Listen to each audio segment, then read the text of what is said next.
Oke ya, saya akan jelaskan tentang panjang pendeknya intake runner ya. Ini kalau dalam bahasa teknik namanya runner. Runner itu adalah jarak dari mulut terbuka atau istilahnya pipa yang terakhir ini sampai ke klep. Itu namanya runner. Jadi bayangkan itu dia seperti ini. Jadi runnernya segini. Kita tahu bahwa udah banyak yang ngomong kalau misalkan semakin panjang sebuah intake runner ya, itu dia maka powernya akan lebih bergeser di RPM yang lebih rendah. Sedangkan semakin pendek intake runner itu dia maka powernya akan bergeser di RPM yang lebih tinggi. Nah, sekarang saya akan beri gambaran. Nah, ini salah satu fungsi lain dari vape ya.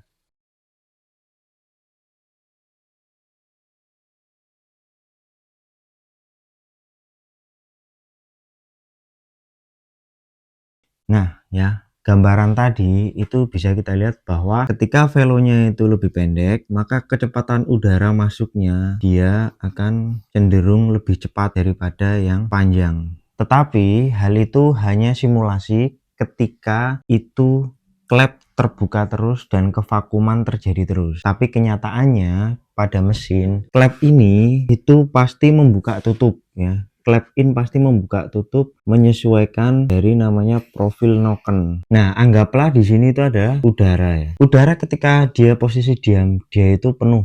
Jadi posisi mesin belum nyala, tidak ada vakum, klep yang tidak terbuka, maka dia berada di posisi penuh yang berdempetan seperti ini. Ketika runnernya pendek, dia bisa cuma nampung ada 2. Sedangkan ketika runnernya panjang, dia bisa nampung ada 3. Sedangkan kita tahu ketika proses mesin nyala, dia itu nyedotnya kan nggak mungkin nyedot terus. Tapi nyedotnya itu dia ada namanya pulse atau detak ya. Karena buka tutup buka tutup buka tutup. Istilahnya kayak gini lah. Kalau detak jantungnya. Ini udara masuk nih. Wet. Tuh. Kemudian ada kosongnya. Kemudian ada isi lagi, ada kosongnya, ada isi lagi, ada kosongnya, ada kosong. Nah, di dalam intake itu masuknya pun akan seperti itu.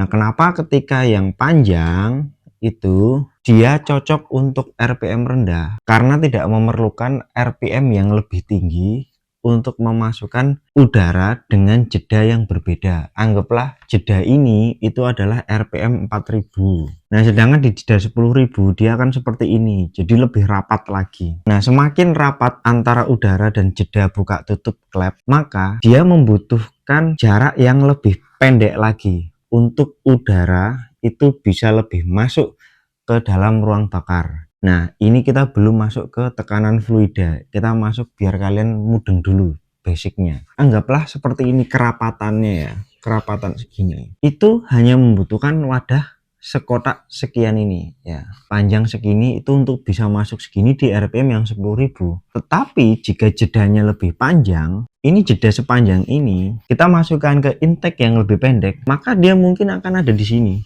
ya.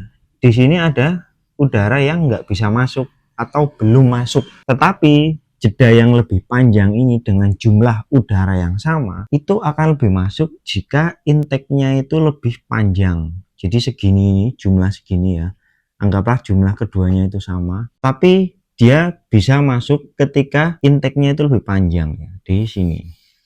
Nah, disinilah yang menyebabkan namanya pengaruh dari panjang pendeknya sebuah runner. Kenapa? Karena kevakuman pada pendek dan panjang akan memiliki tekanan yang berbeda. Itu satu. Dan yang kedua, dari tekanan ini itu juga ada namanya resonansi udara ya. Karena kan udara itu enggak terus lurus gitu aja ya. Ada yang dia mungkin dari sini arahnya, kemudian ke sini, terus mantul-mantul kayak gini. Ada yang dari sini lurus ke sini, ada yang dari sini kemudian dia belok kayak gini. Itulah diperlukan namanya bell mouth ya. bell mode itu bahasanya velocity, yang lebih gampang di itu adalah velocity state. Nah, velocity itu artinya kecepatan. Ini yang akan membantu udara supaya dia masuk ke sini lebih. Kenapa? Karena tekanan itu hanya berada pada posisi ukuran yang sama. Di ukuran yang sama seperti ini. Ini anggaplah ukurannya 32 mm.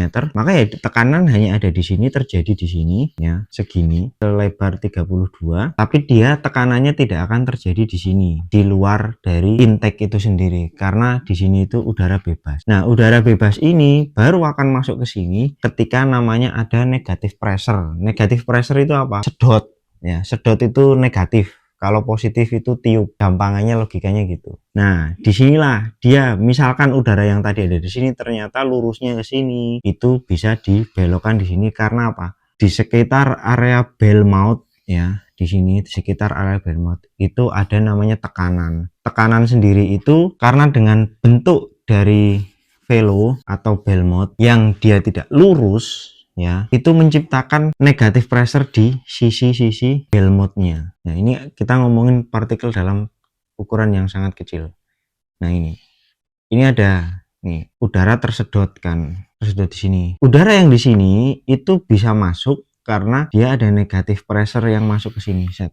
Nah, yang tadinya di sini dia ikut tersedot masuk. Kalau tidak ada bell mouth, hanya kotak rata seperti ini, maka udara yang di sini tidak akan ada negative pressure. Kenapa? Karena sifat dari fluida itu sendiri dia pasti lurus kayak gini ya. Hanya udara yang sejalan atau yang berdekatan yang akan mengikuti negative pressure dari udara yang masuk. Jadi yang di area sini, itu dia tidak akan masuk. Itu kenapa sekarang hampir semua motor, saya rasa nggak ada motor yang tidak ada bell mouth-nya.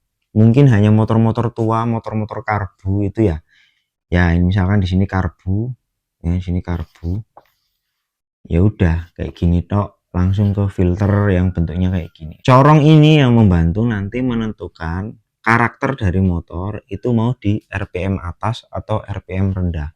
Namun penentuan panjang pendeknya sebuah runner itu memerlukan banyak sekali faktor. Faktor yang pertama itu lift dari noken ya, tuh. Kemudian berapa lama atau durasi clap in membuka, kemudian juga tekanan yang dihasilkan oleh silinder itu sendiri. Jadi di dalam ruang bakar itu tekanannya itu seperti apa yang berhubungan dengan namanya kompresi. Nah, setelah itu baru kita bisa menentukan panjang runnernya seperti apa. Nah, panjang runner ini biasanya oleh pabrikan itu untuk mengakali karakter mesin yang misalkan ZX25 itu karakter mesinnya dia RPM-nya tinggi, stroke-nya pendek dan lain sebagainya. Itu ini anggaplah grafik dyno. Itu bawahnya itu akan sangat loyo karena dia antara peak power, kemudian peak torsi dan lain sebagainya, RPM-nya terlalu tinggi, kan itu tidak akan nyaman ketika dipakai untuk daily. Nah, di situ biasanya pabrikan akan membuat karakter-karakter bell mouth menyesuaikan, misalkan ya setidaknya dipakai harian itu nyaman. Kalaupun kita mendesain, pabrikan mendesain, oke, tak kasih panjang runner di mana dia 100% ada di peak power maupun di peak torsi, maka mungkin di sini dia akan meletre lagi, lebih meletre kayak nah, tapi memang angka powernya akan lebih tinggi, tapi bawahnya kalau misalkan ini RPM 8000 itu akan lebih meletre di gas, nggak ada kerasa tenaga atau torsi yang keluar. Para tuner atau mekanik balap yang dimana dia itu kepengen misalkan drag race, powernya yang penting di RPM tinggi itu pas sesuai, maka desain intake-nya itu dia akan di set lagi. Anggaplah dengan mesin yang sama persis, yang tadinya peak power di sini. Oh, karena kita mau ngedrag, ya udah nggak urusan sama RPM bawah, karena setara aja RPM-nya udah tinggi. Yang penting dia powernya semakin tinggi, peaknya semakin tinggi nggak masalah. Yaitu biasanya dia akan dipendekkan. Pendekkan yang penting di sini, wis pokoknya di sini. Nah, sedangkan kalau kita tunernya untuk road race, di mana road race itu nggak mungkin dia di RPM tinggi terus gitu ya. Di sini terus nggak mungkin. Kan mungkin start pertama terus ada belokan, RPM-nya turun, ngeng,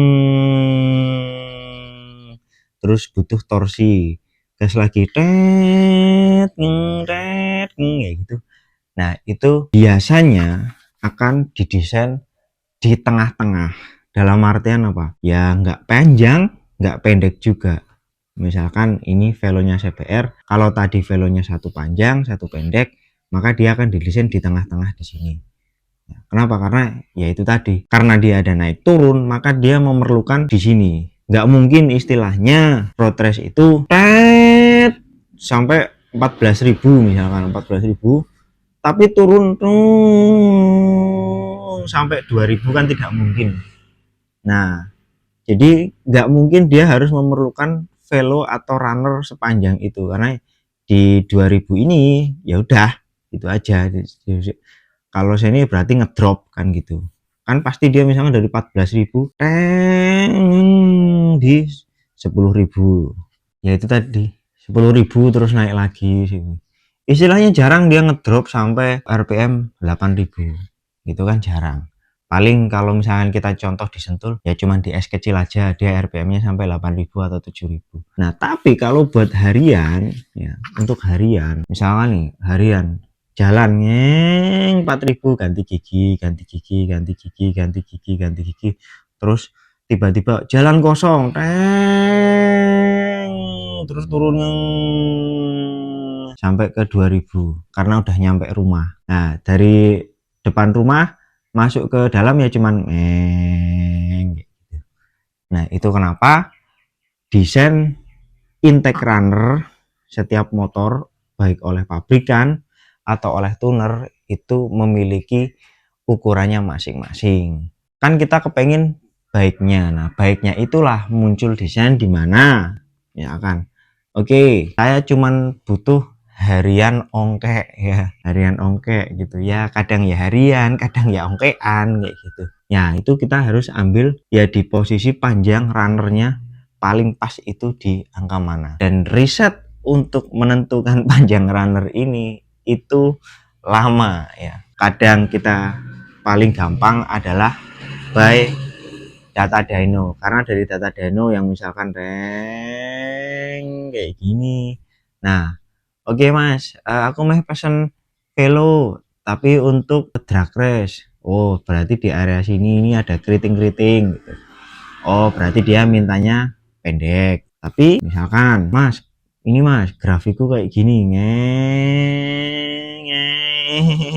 kayak gini. Nah, bawahnya ini ada di sini terus ada turun sini. Nah, yang kayak gini ini grafik dyno seperti ini itu biasanya grafik dyno motor yang di nokennya belum diubah, kompresinya belum diubah, itu biasanya dia seperti ini. Nah, sedangkan misalkan Mas motorku udah dirubah, udah di ini grafik dynonya itu seperti ini. Nah, kayak gini misalkan. Oke, berarti biar ini kayak gini, berarti pakai velo yang pendek. Mas, bawahanku lemes banget gitu. Bawahanku lemas, jadi grafik dynonya kayak gini Mas, gini. Nah, ini berarti kita bikin dia lebih panjang supaya apa ya, di sini rada ngisi kayak gini lah, minimal kayak gitu. Nah, itulah kenapa mungkin desain velo saya itu tidak seperti pada umumnya, dimana kenapa yang lain itu panjang semua atau pendek semua. Karena saya tahu 80% yang kepengen beli velo itu dia pasti masih dipakai harian dan hanya kepengen seneng ongkean, itu seperti itu. Tapi kalau misalkan ada nggak Mas yang buat balap, ya ada, nanti dia jatuhnya di mana, di sini lebih pendek. Nah, misalkan mau buat road race ya mungkin desainnya akan jadi seperti ini. Nah, oke, gitu penjelasan antara panjang intake runner, pengaruhnya terhadap power, desainnya seperti apa, panjangnya seberapa, kemudian kegunaannya dan lain sebagainya. Pokoknya komplit ya. Ini bukan hanya tentang velocity tapi tentang intake runner. Karena kita tahu hampir tidak ada TB ataupun karbu yang dimana dia memiliki bell mount. Nah, itu bell mount itu sendiri akhirnya dibikinlah menggunakan, mungkin ada yang kayak saya pakai teflon, ada yang pakai aluminium, mungkin ada juga yang pakai 3D printing. Itu tergantung harga dan yang buat. Oke, gitu aja penjelasannya, semoga mudah dipahami.